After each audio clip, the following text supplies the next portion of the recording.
Welcome to Glazed Over, a podcast for business tips, painting tricks, and gabbing with friends. We're your hosts, Amy Williams and Christine Steele, and we're so glad you're here. Hey, Christine. Hi, Amy. How are you today? I'm so good. I am in the studio today. Not that anybody at home can see me, but normally you guys are used to seeing me at home with my coffee, fully in my pajamas. Today I'm in the studio and it feels exciting. How are you? I'm doing wonderful. I am ready for the week and I can't wait to talk to our guest today. Yeah, tell us a little bit about our guest. Who we got on today? We got the one and only Ferne, and I welcome you, and I can't wait. Please tell everybody about how awesome you are because I think you're awesome, so I think everyone else should know how awesome you are. Oh, hello. Thank you. And that was so sweet. I don't know that I'm not awesome, but I appreciate it. Thanks for joining us today, Ferne. We have a topic that I feel weird saying I'm really excited about, but I think it's a really helpful topic to talk about in our small business world. You know, a lot of us, we are the entire business. And so I'm happy to have you on today to talk about what we call succession planning. If you want to give us a little bit about who you are, how long, you've had your studio, and then maybe let us know what you've been dealing with the past year. Is that right? It's been about since May. Wow. Okay. All right. Yeah. Bring us in on it. Let us know what's been going on in your world. First off, I own Mr. Toad's Pottery. We are located in Western Maryland, a very rural area. And I bought it back in 2019 in the summer and actually reopened it after it had closed in May. I had reopened it in November of 2019 and then moved it to a newer location that we were waiting for the build out. We opened on January 2nd, really, of 2020, and then headed right into COVID. So that was fun. But we did really good in our new location. We did better in the 3 months the 2.5 months that we were open before we really had to close down. We did better than what they had done downtown for like an entire year. We did in 2 months. So that was like, okay, we're on a roll. We know where we're at. We're doing better. We moved from like a downtown area into like a plaza. So the plaza has parking that you can see your car and you don't feel unsafe walking the neighborhood or the street. So I rocked the business for that year. And I put a lot of systems in place with the help of my mentor. And all of this has been Erin. So I don't know how to say her name right, but Rasiopi. Put that out. Yes, that's it. Nice. Thank you. Yeah, she's the best. Erin is amazing. She is just so giving and like full of information, a wealth of information. Yeah. And so I really took a lot of pages from her book and I learned a lot from my last business and started systemizing things, putting people in roles and order to what they do, putting expectations in order and in place. So that way they knew what they needed to do to fulfill their job. Our new studio is 6,000 square feet. So it's quite large, kind of like you, Christine. I think yours is like 8. Yeah, give or take some. Give or take a couple. Yeah, wow. Right? So we have our kiln space all the way in the back. We have 1,000 square feet dedicated just to our kiln space. So having somebody run the kiln and the front is just not in the cards for our studio. Like a lot of studios have that ability, which I envy. So we have a kiln specialist that we ended up carving out a role that we realized we needed once we moved to this location. I really started getting things in order. And I did kind of hint to the last business I owned. I had owned a business for about 10 years prior to opening this one or purchasing this one. And I had built that one from the ground up. What was that one? I'm just curious. It's called Kebi's Diaper Bag. And it was a niche baby store, like an all natural baby store, all about like cloth diapering and baby wearing, organic clothes and toys. It was awesome. Yeah. And so I learned a lot from that business though. I had started it in the basement of my home, in the closet of my sewing room. Wow. And then it eventually expanded into our entire basement. And then I was like, it's time to move out. So I moved out into like a location downtown. And that's how I knew that downtown was not a great location to own a business because I barely scraped by with my $76,000 that year. But I thought, oh my God, I made enough to like pay my bills. But that's when I decided I was going to make the leap and do a plaza that we have up in our shopping area. So I moved our business up there and we doubled our numbers the first year and we tripled them the next year. I mean, we were on a roll. But with that business lived and died with me. Absolutely. 100%. Like if I was not feeling well, thank God I have really good health.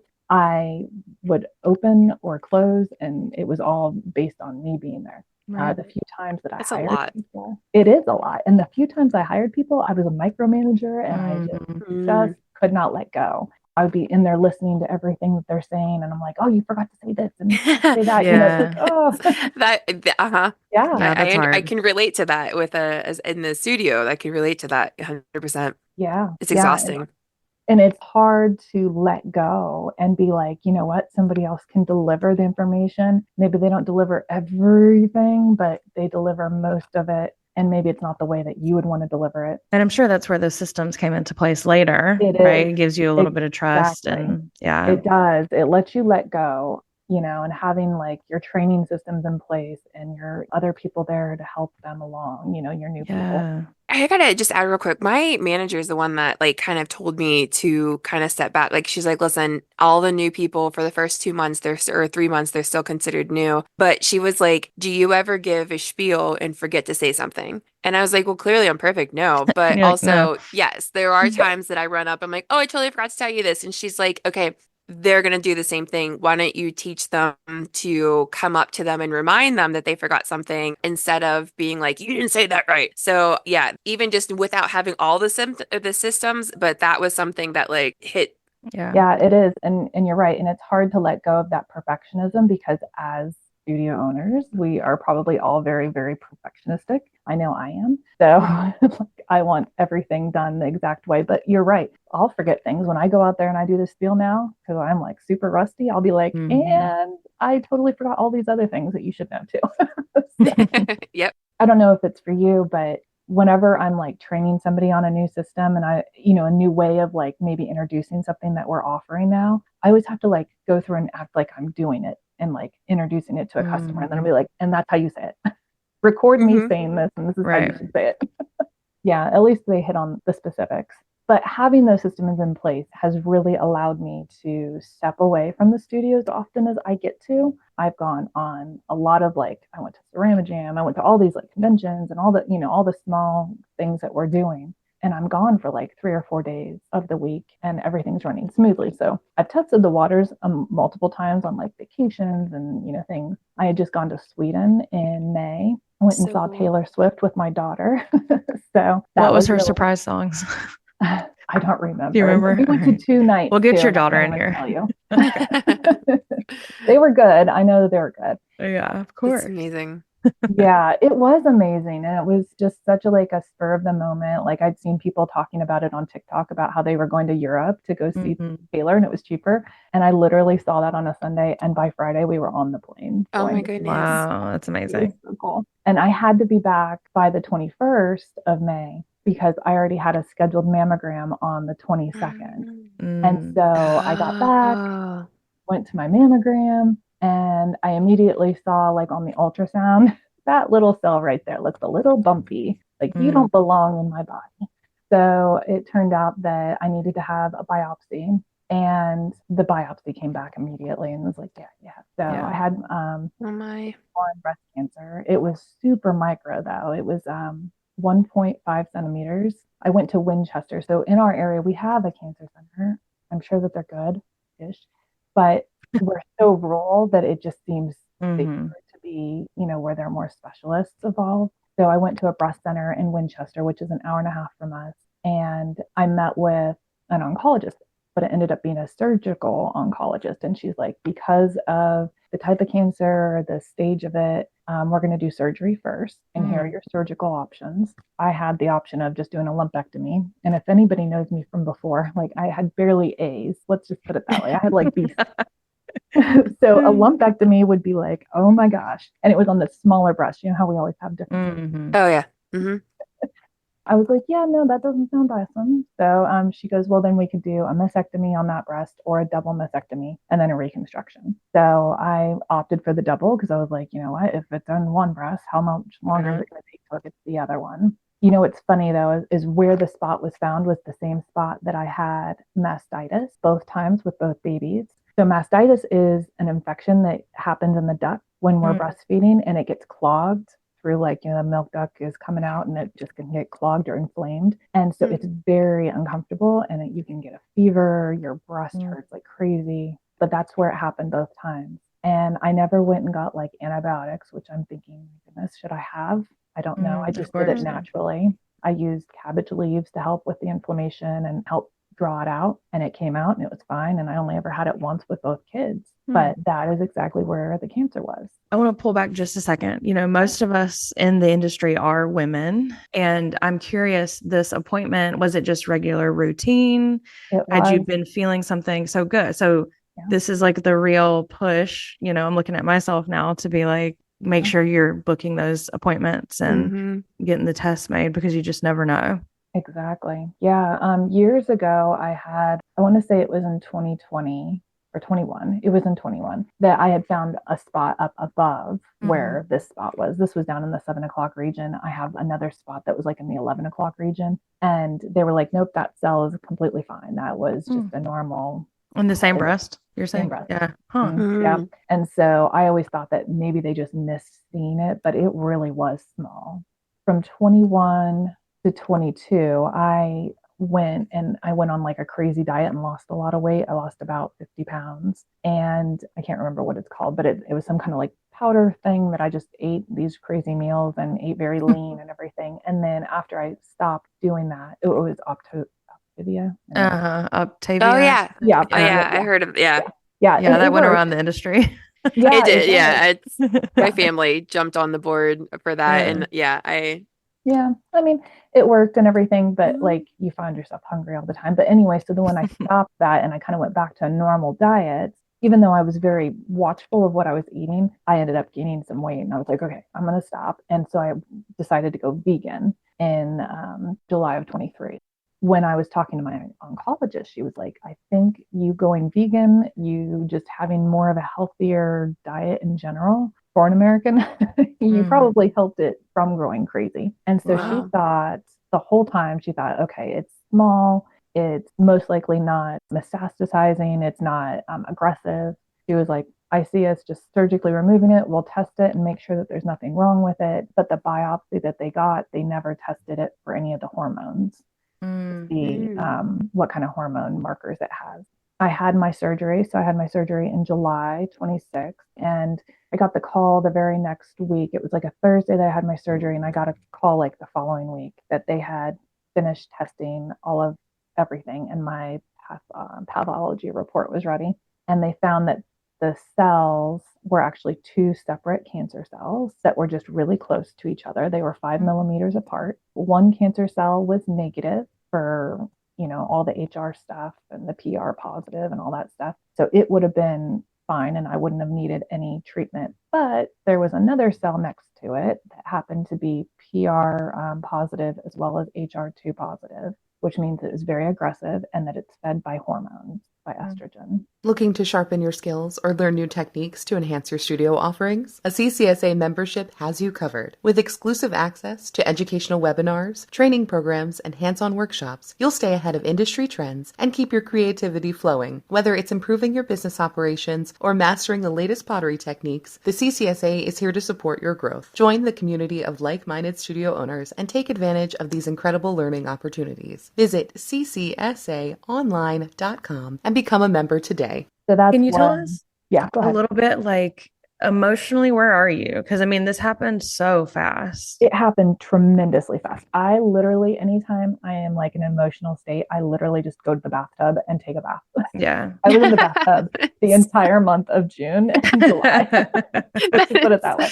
I would just It's fantastic. And bawl. Yeah, I was so scared. And at that point, all I knew was I was having surgery.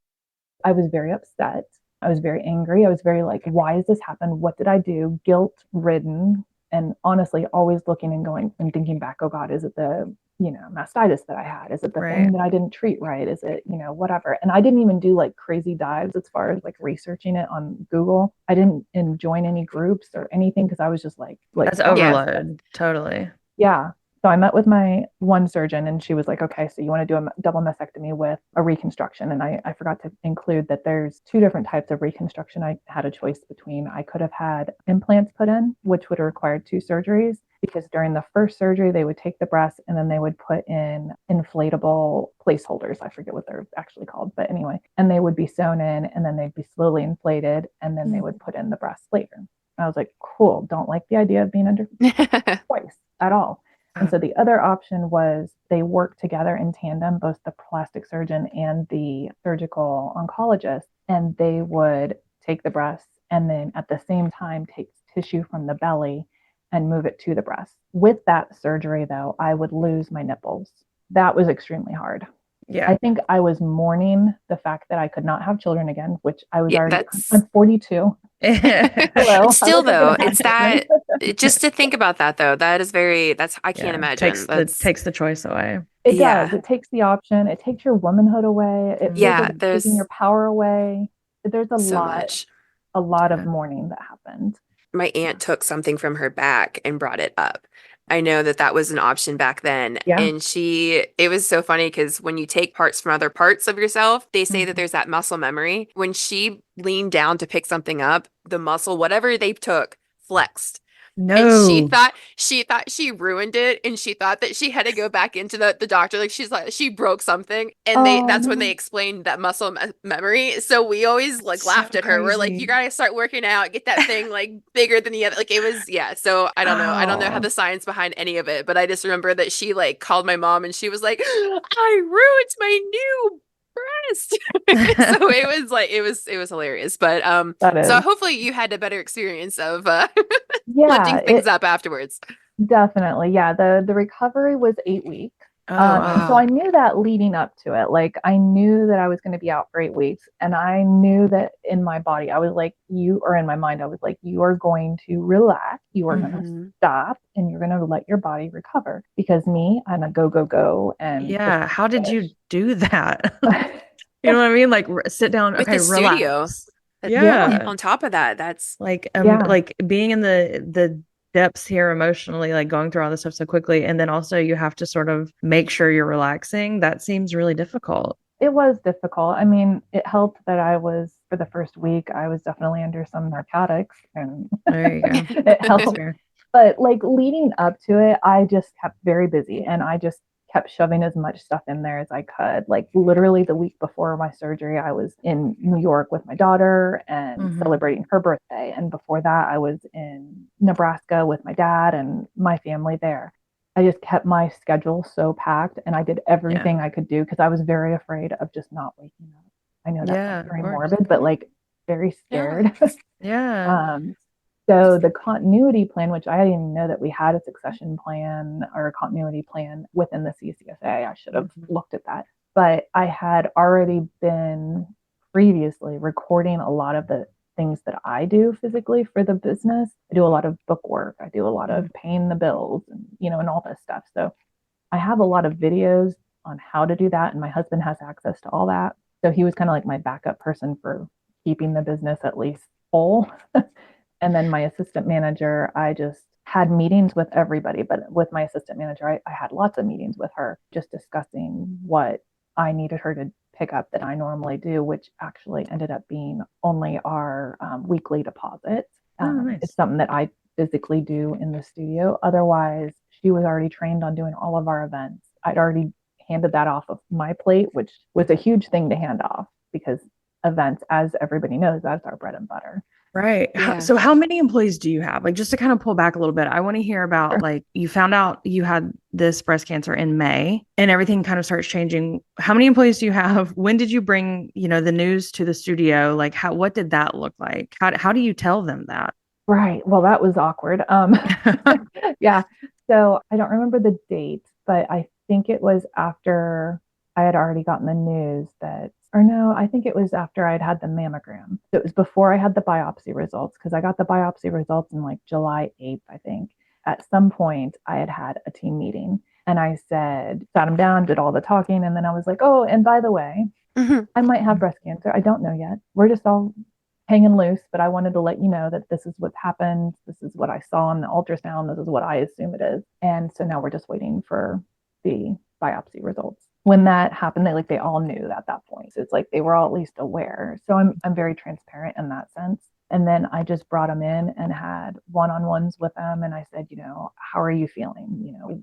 Is there anything that I can do to help support you in your role here? I actually have my notes here of a lot of the things that I would ask them, but it was just a lot of like, okay, going forward, what are you worried about with me not being here for 8 weeks? Once I found out the surgery date and how long it was going to be recovery wise, that's when I had like true sit down one-on-ones. What a boss moment of your world is literally all these things are going on and you're looking at your employees and you're like, what do I need to do for you to handle my surgery? I can't imagine taking out that, oh my gosh, this world is totally changing and there's a lot of things going on and still thinking about a mothering role in your studio. Like that's hard and that's something that we have to do a lot. But to look at it from the outside, you're so strong, girl. I'm snapping for you, all the things. I appreciate that. Thank you.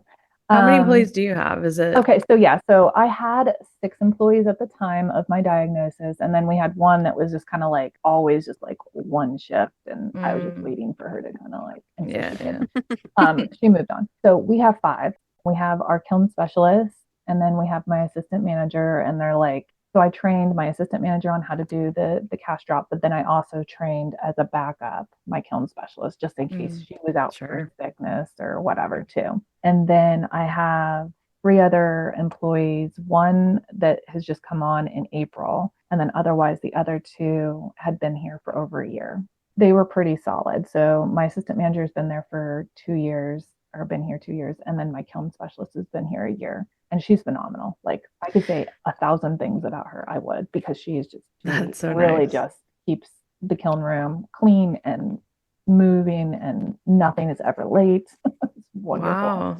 I'm kind of pre-preparing for people to be like, well, I don't have a staff that big, or I only have 2 people. So this couldn't work for me. Do you have any advice, not to kind of put you on the spot for that, but do you have any advice for people with a smaller team on how to maybe trust them more when you're not there, or train them better? I mean, maybe it all comes back to systems. It does come back to systems. Unfortunately, it is really, one thing I did is I like brain dumped every task that has to be done in our studio, every single one, from the time that we open the store to the time that we close it, everything that happens. And I then I'm an Excel junkie, so I did do this in Excel.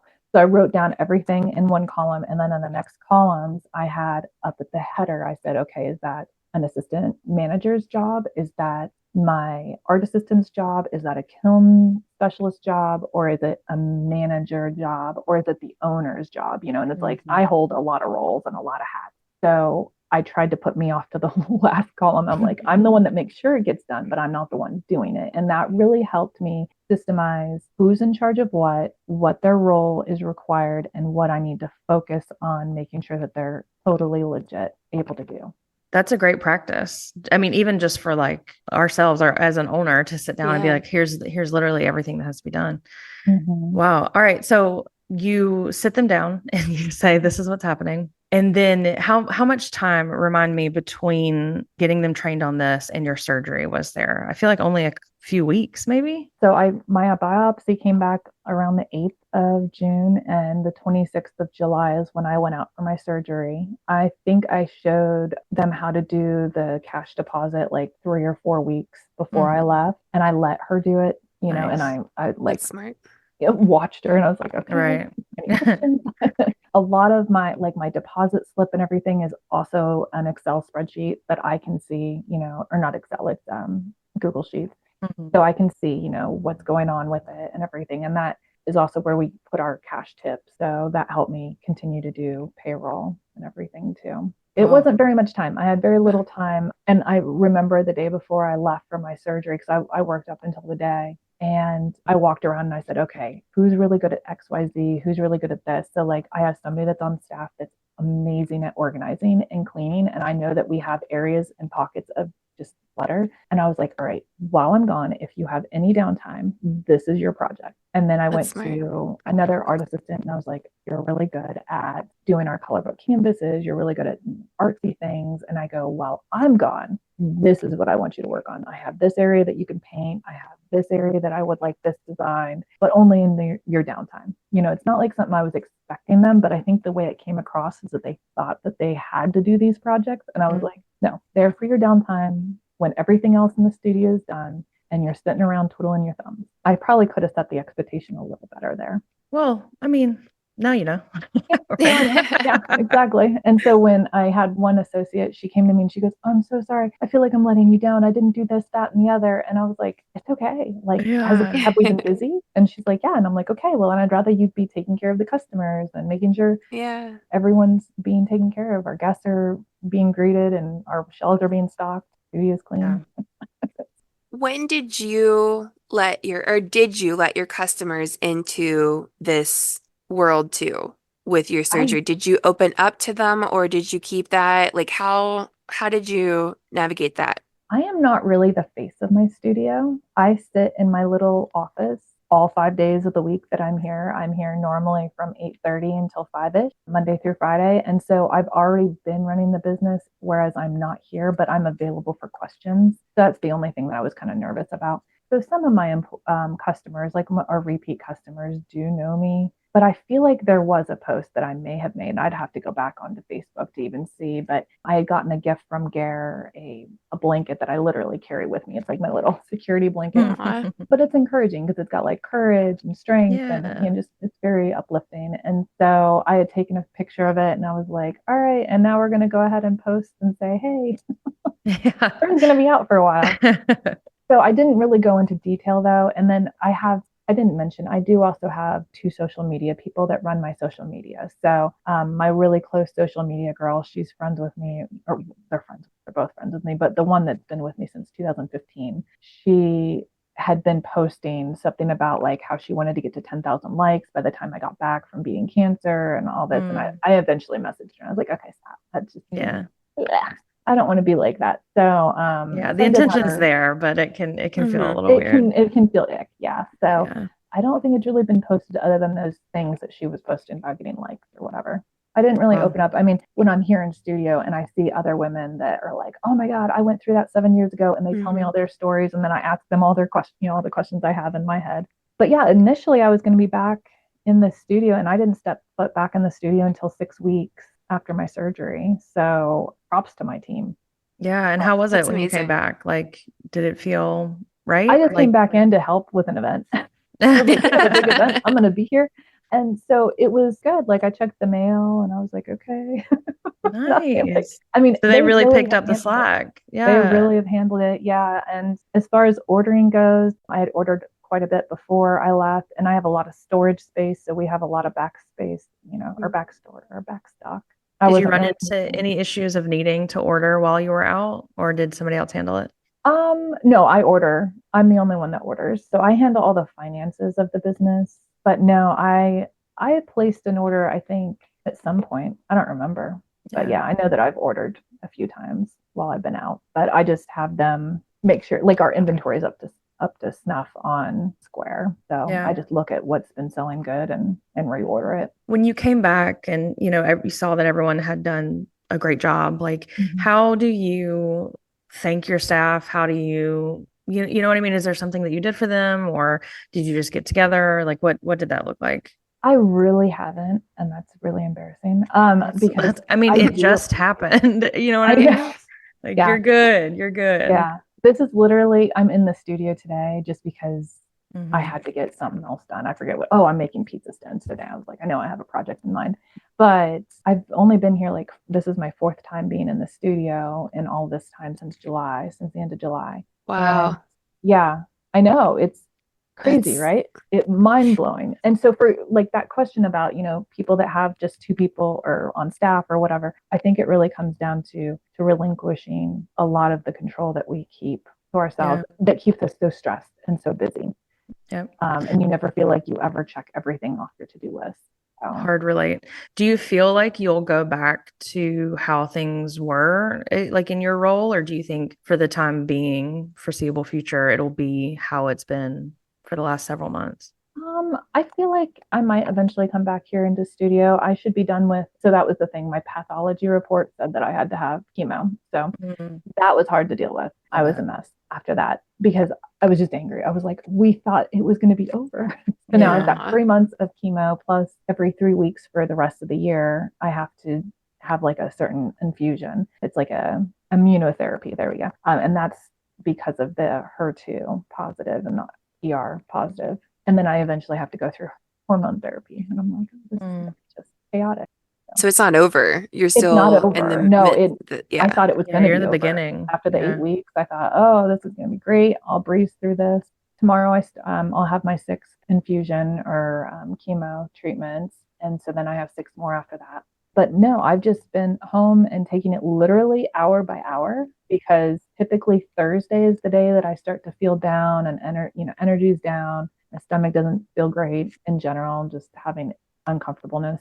With the surgery that I had with the belly and everything, there's mesh in there and my belly is really tight, which is unusual because I was kind of a chubby girl. And that is very tight now. And so anytime I bloat, I feel like a sausage and I'm going to expand and just burst like a balloon. But I look down and it looks flat. And my husband's like, you look fine. I'm like, yeah, I look fine. I don't feel fine. I don't feel fine. Yeah, the digestive tract has nowhere to go.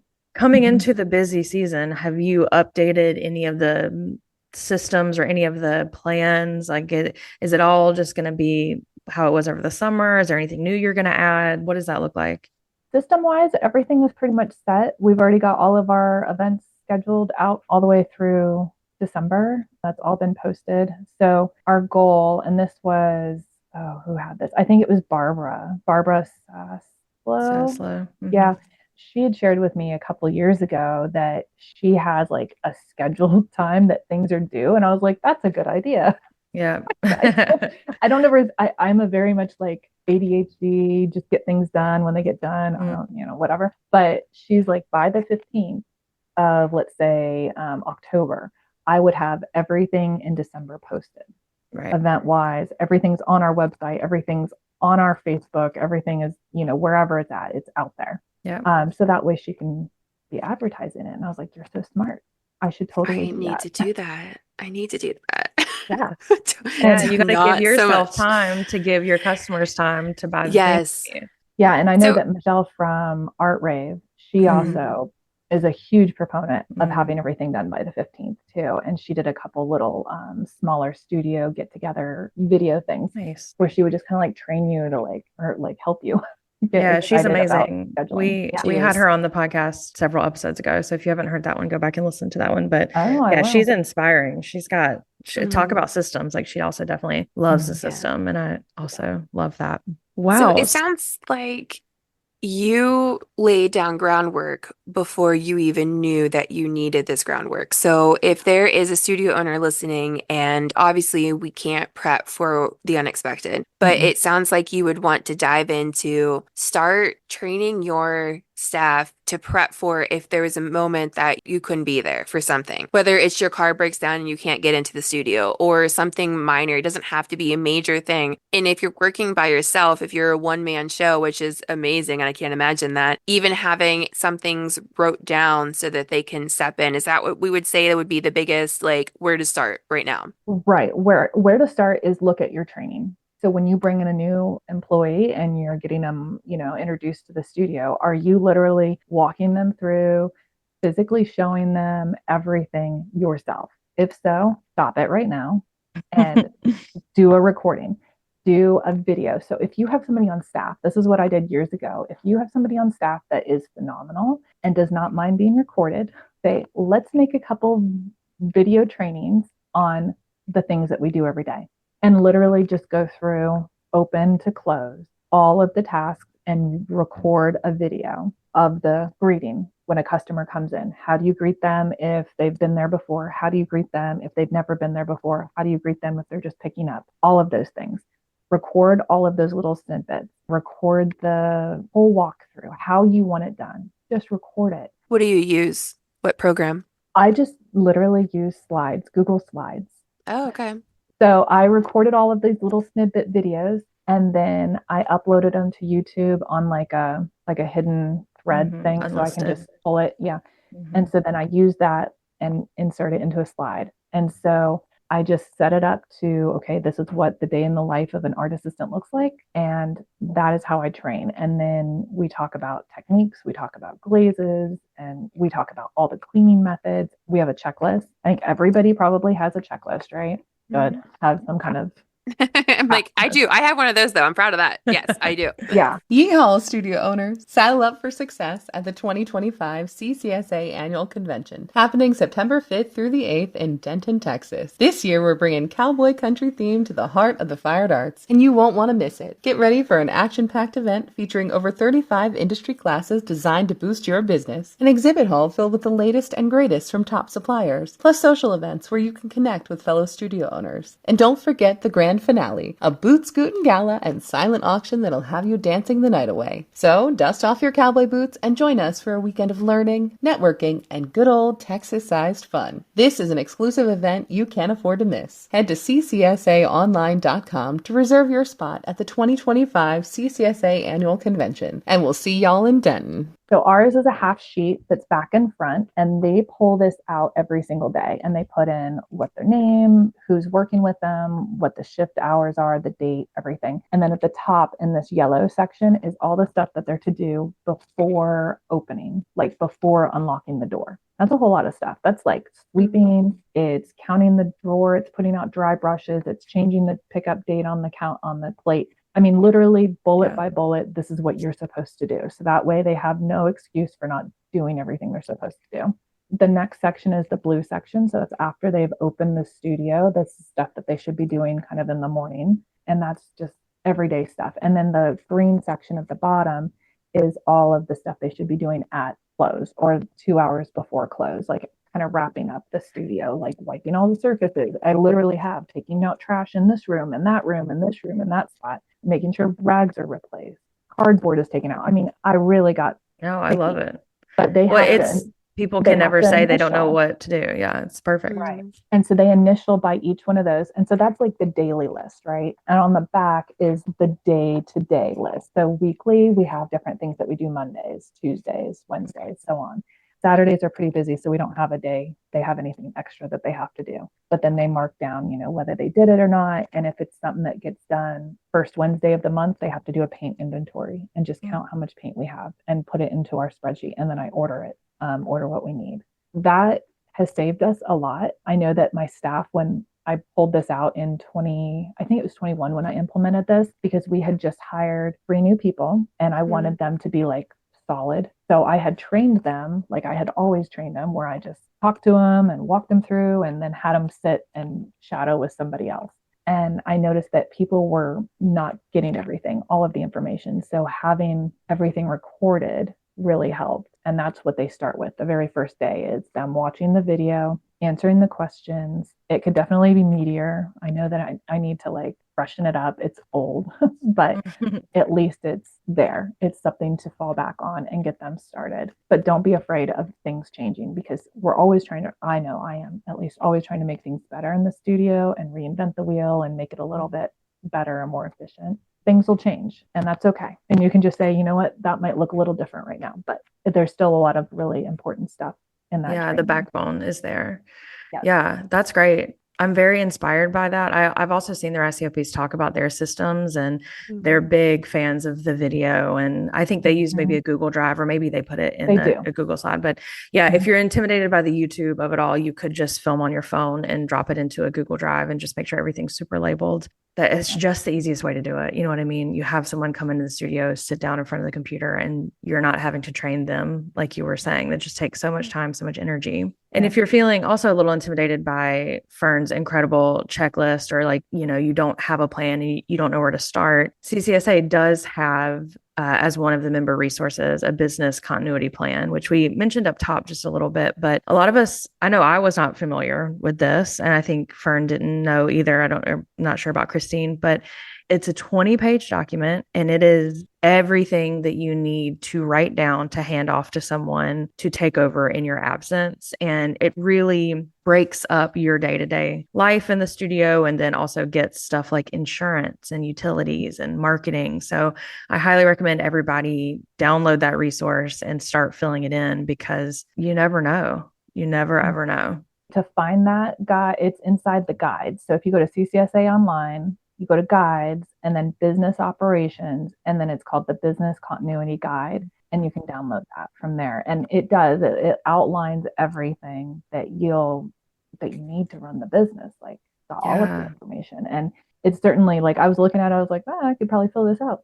Right. Yeah, exactly. And it's, and again, it might not be perfect for you, but it's a really good stepping stone, because why should you have to reinvent the wheel when it comes to this already kind of big, intimidating thing? Well, Ferne, how can we support you during this journey? What do you need from members? What can we do? Honestly, I've been on Facebook posting about what's going on. I haven't been in CCSA doing it too much, but I think it's just kind getting the messages that I get from people. And I do voice what I might need. Like recently, I've decided to shave my head because I was starting to have my hair all fall out, and I was like, this doesn't feel good. It was actually kind of gross, because every time I like take my hand through my hair, I was like, oh yeah, I don't really care for that. Well, and it's your choice too, right? So it was my control. Yeah, exactly. I'd already cut it short. I did have like shoulder length hair, and then I cut it short to like kind of prevent it from falling out all at once, and then it started to, and I woke up with like hair in my mouth, and I was like, oh, okay, Lord. Over Didn't your kids do it? They did.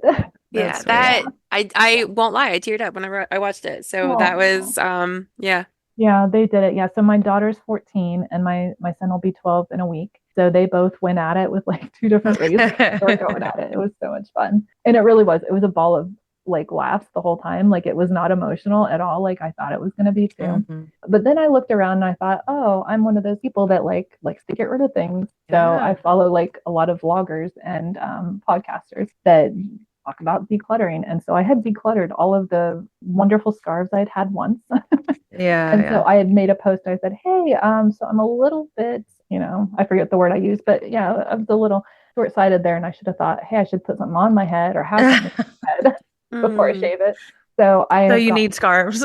No, I don't need more scarves. Okay. I have so many scarves, and I know that there's more on their way. So it's like, okay, like even from Canada, but it's wonderful. Like, I'm getting scarves from people that, like, the one I'm wearing right now is from Charlotte Perkins. Love her. Oh, that's so sweet.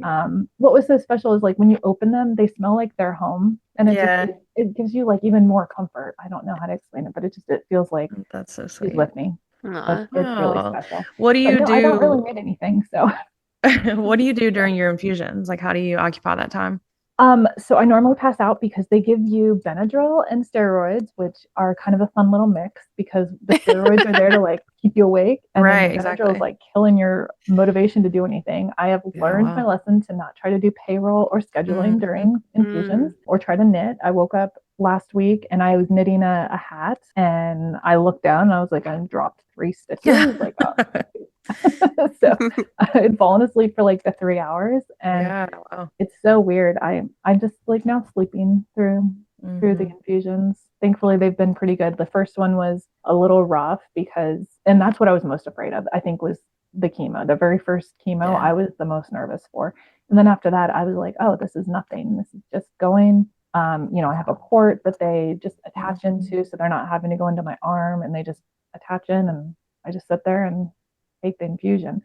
The first time they opened the chemo bag, they opened it like full throttle, and I flushed. Like, I had this heat over my whole body, and I flushed everywhere, and I felt like I was going to throw up, and I was like, okay, well, that was too much. So now I forget the fancy word for it, but they basically slow it down, and every 9 minutes they open it up a little bit more. How long does the process take? You said 3 hours? 3 hours typically. Wow. Yeah. Yeah, but it's a 3-hour drive round trip, because we're going down to Virginia. You go where you get good health care and absolutely. I'm so glad that you're, the journey's not over, but you seem to be in good spirits, and seem to be well taken care of, and you are well loved. So I am so happy to have heard more about this journey. And I hope everybody's feeling inspired to get the systems in place, get the plan in place, and not procrastinate, because, this could have been a deal breaker. Oh in man, so many absolutely. ways. Yeah, I couldn't imagine if this had happened before I had any kind of systems in place. Yeah. That would be a nightmare, because I didn't have, like I said, I didn't have a checklist until 21. And so Right. for the entire year, 2020 was kind of a mess, but but I don't think 2020 actually existed. I'm starting to think that like it was just a blur. I don't. It's crazy that it's 5 years ago. Like, I'm having a hard time wrapping my mind around that. just start small. That's all I can say. Yeah. If you can just brain dump your brain of all the tasks that need to be done and then start delegating them. Delegate. Yes. That's important. And maybe it's okay if you don't start immediately, since we're going into the Christmas season. maybe let that be your January project. I don't want anybody to, get mad at us. Yeah, don't think that you have to jump in right now and do it, but I think it's important to start thinking about it and not let yourself get overwhelmed with it. That's amazing. Well, I think that's I don't know, a real testament also to our members, like that they've come and shown you so much love. And it just makes me, every time we do an episode like this where we speak to somebody from CCSA, I feel very grateful for, the association and the industry as a whole, because I don't think there's any other place like it. There's really not. And like I said, I came from the world of retail, and we had an ABC conference that we would go to, but like we just had like a chatter group that we had kind of formed ourselves, but we were all competing because we were all online and we were all selling the same thing. There's nothing special about what we were doing. Whereas here, every studio is so special and so different. The experience, the vibe, everything is so different. And so you don't feel weird about having your customer that's visiting, maybe Pittsburgh, and they, stop in Butler and see Christine. I have no problem with that. Like, cause it's like, we're not competitors in that realm, but they're still going to have a cool experience where they come. And I think even on top of that, as a studio owner, that if you become friends with your local people, I asked Fern if I think I asked you if you needed me to come down for a couple of days or something like that, and I meant it too. So I know, that's a lot of something else people, that if you are a studio owner and you see somebody going through something, if you have the employees and you can take off for 4 days, if they don't have employees, like I would welcome anyone. Like actually, I would love for people just to come to my studio if they want to just take over for a couple days. But no, I mean, it's that camaraderie of I'll show up, whatever you need. Like I'll even do it your way. I promise. Be there for each other. Oh, I agree. In June, Michelle Brown, her husband passed, and I was there with her the night before he passed, just hanging out with her and stuff. And I was like, is there anything I can do? And she's like, could you run the studio for me tomorrow? I was like, in a heartbeat. Absolutely. Yeah, I went in and I was like, okay. Yeah, somebody's here. That's all that matters. I'll be here. Yeah. But it all went well. Her staff was amazing. Oh my God. I had nothing but glowing reviews for her entire staff. They did a phenomenal job running art camp, having a field trip come in, just running all of the stuff and a Canvas class. And she had somebody there in the morning that ran art camp and stayed all the way until the Canvas class that night and worked a 14-hour day. And I was just like, you are amazing. Like I bought them lunch and coffee, and I was like, what else do you want? That's really cool. She had her studio is in definitely great hands. That is huge to just be able to come in and help. And I know that I've had lots of studio owners like offer to come and help. And I know that Laura and Wingward? I don't know if I'm saying that right. Oh, Windward. Yeah. Windward. Is that right? Yeah. And then Sandra, which she goes by Maria or something like that online. Anyhow, they're both coming down and they're going to teach like a Turkish lamp class and maybe resin. So we've got projects coming up that I'm really excited about. Yeah. And I think that's like good advice too, is in the middle of all of this stuff that may be really stressful, or, like slot something in that's actually fun, something to look forward to. Oh, well, Fern, thank you so much. We can find you, Fern, on Instagram and Facebook, right? You're Mr. Toads. Tell me your username, or your Mr. Toads Pottery. Yeah. Pottery. Okay, nice. Yeah. So, and your social media girls do a great job. So pass that along. Yeah. And if you want to keep up with Fern's journey, she's gloriously open on Facebook about it. It's been really nice to see. And like Christine was saying, there's some joy-filled pockets in there that she's always sharing. So make sure that you are looking there. Mhm. But wow, thank you again, Fern. I really appreciate everything that you shared with us. See, isn't she great? I said that. Like, she's I fantastic. had no I think doubt. everyone. I mean, yeah. You Nice. ladies Well, are awesome too. oh, thanks, Fern. Well, thanks everyone for listening, and we'll see you in the next one. Bye. Bye. Glazed Over is brought to you by the CCSA, the Contemporary Ceramic Studios Association. Thank you to our moderators, Amy Williams and Christine Steele. Intro and outro music by Scott Lester. Executive production by Louise Blazucki. Learn more about the CCSA at ccsaonline.com.